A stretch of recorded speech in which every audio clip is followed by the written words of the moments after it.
তিনি সম্প্রতি খুব একটা ভালো ফর্মে নেই, তাকে খোঁচা দিয়ে মন্তব্য করেছেন অজি ক্রিকেটাররা।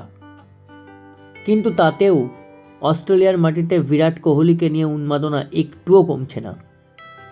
বর্ডার গাভাস্কার ট্রফির হাড্ডাহাড্ডি লড়াই শুরু হওয়ার আগেই অস্ট্রেলিয়ার বিভিন্ন সংবাদপত্রে কোহলিকে কিং আখ্যা দেওয়া হয়েছে। বর্ডার গাভাস্কার ট্রফি শুরু হতে আর বাকি মাত্র 4 দিন। সোমবার থেকে ওয়াকায় প্রস্তুতি শুরু করে দিয়েছে অজি ব্রিগেড। মঙ্গলবার থেকে প্রস্তুতি শুরু করবে ইন্ডিয়া।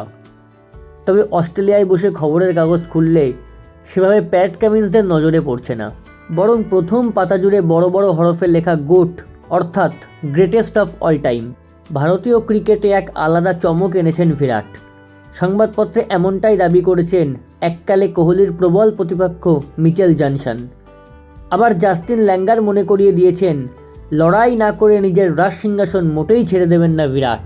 বিরাট জ্বরে কাঁপতে থাকা অজি সংবাদপত্রগুলোতে অবশ্য আরও দুটো জিনিস উল্লেখযোগ্য। তার মধ্যে একটা হচ্ছে পার্থের পিচ। ওয়াকার দুষ্টু পিচ অজি ক্রিকেটারদের মুখে হাসি ফোটাবে বলেই কাগজে উল্লেখ। এছাড়াও ইডেন গার্ডেন্সে ভিভিএস লক্ষ্মণ এবং রাহুল দ্রাবিড়ের সেই ঐতিহাসিক পার্টনারশিপেরও স্মৃতিচারণা করা হয়েছে সংবাদপত্রে। সিরিজ শুরুর আগে সোমবার থেকে অনুশীলনে নেমে পড়েছে গোটা অস্ট্রেলিয়া। স্টিভ স্মিথ থেকে শুরু করে ট্র্যাভিস হেড সকলকেই দেখা গেছে খোশ মেজাজে। যদিও বর্ডার গাভাস্কার ট্রফি শুরু হওয়ার আগে কিছুটা ব্যাকফুটেই ভারত। বাবা হওয়ার পরে প্রথম টেস্টে হয়তো খেলবেন না রোহিত শর্মা।